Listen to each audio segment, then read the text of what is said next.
morning.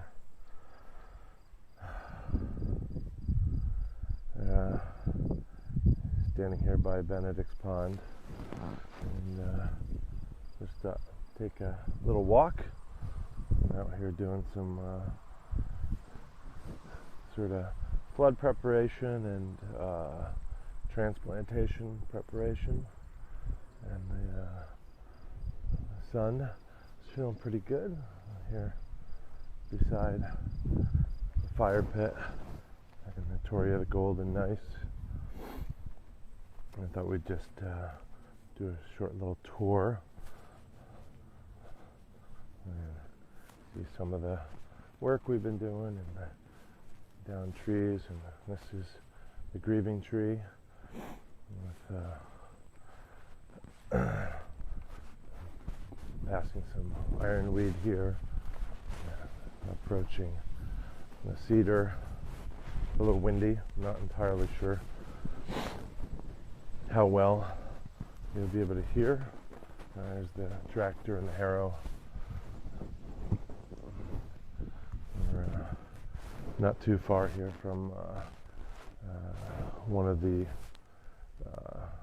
very early sweat lodges, the fire pit. And I'm just here at the start of the trail where I have a trail marker. And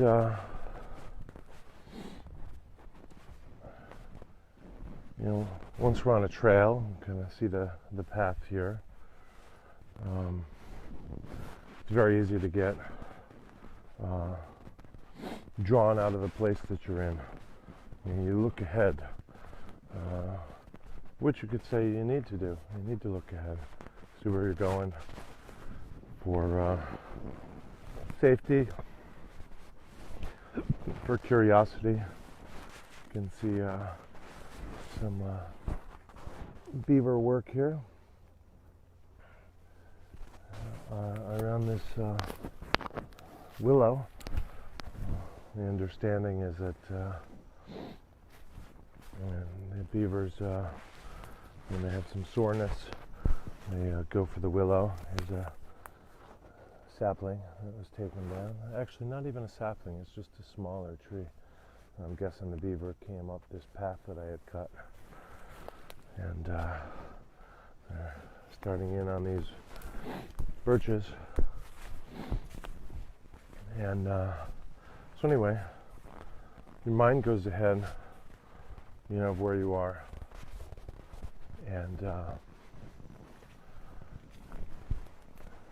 leaves your body behind without the mind, or certainly without the full mind. And so one nice meditative practice. I know it's a little bit windier here. Kind of walking out for the beat. There's a great blue heron flying off. I think I must have disturbed her. Sorry, sweetie. You maybe see her landing there. But there's the beaver lodge, and the beaver pond here. And so we're going to start our little walk here. In fact, I'll turn you to see the direction I'm walking.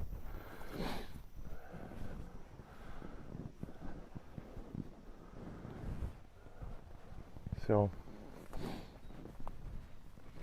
the practice is to remain present while you are, even though your awareness extends beyond where you are. For example, looking ahead on the path that you're walking. If I had been drawn ahead, I might have noticed this little digging in the ground. I might not have noticed that if my mind had been as far ahead as my awareness on the path. I might have missed this heart-shaped leaf. And so kind of reminded that the reason for this walk is to stay just where I am. And that can mean where this breath is and what these eyes see and what this scent is. Since you're going for a walk with me on the farm, it means there's always chores. So often have to interrupt my walk to pick something up or move something while I'm here on foot. But even that I wouldn't have noticed or wouldn't have considered if I had just been ahead. Here's where I'm going. Here's what my goal. And this is what I mean when I say goalless path. You know, I've set an intention, I've set a direction, which I just changed right as I said that. I set an intention, set a direction. But the highest intention is to remain where I am, to be present,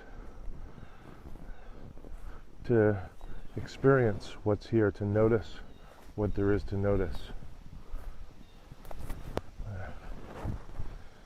Creeping up here on the wet, I can see maybe a little hard because of the shadow I'm casting, but some tracks here.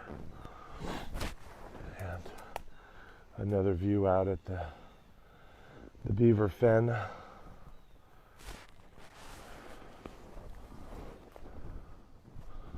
There's some old injury here on this tree, which I'm rather guessing might have been beaver at one time, just like we saw fairly recently.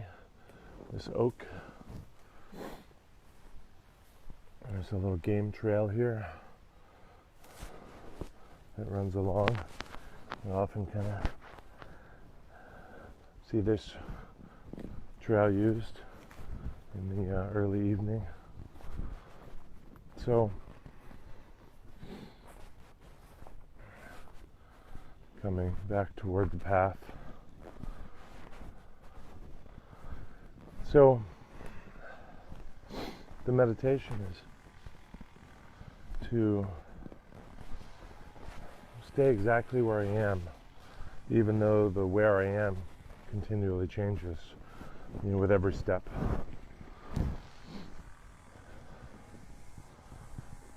So that means to really, for our purposes here, to open my senses to the very present, to not allow my mind to continue to consider, to worry, to fantasize, to expect what may exist or not exist, where I'm headed. Because where I'm headed is where my head wants to go. Where I am is where my body must remain, where my senses must remain. And so I'm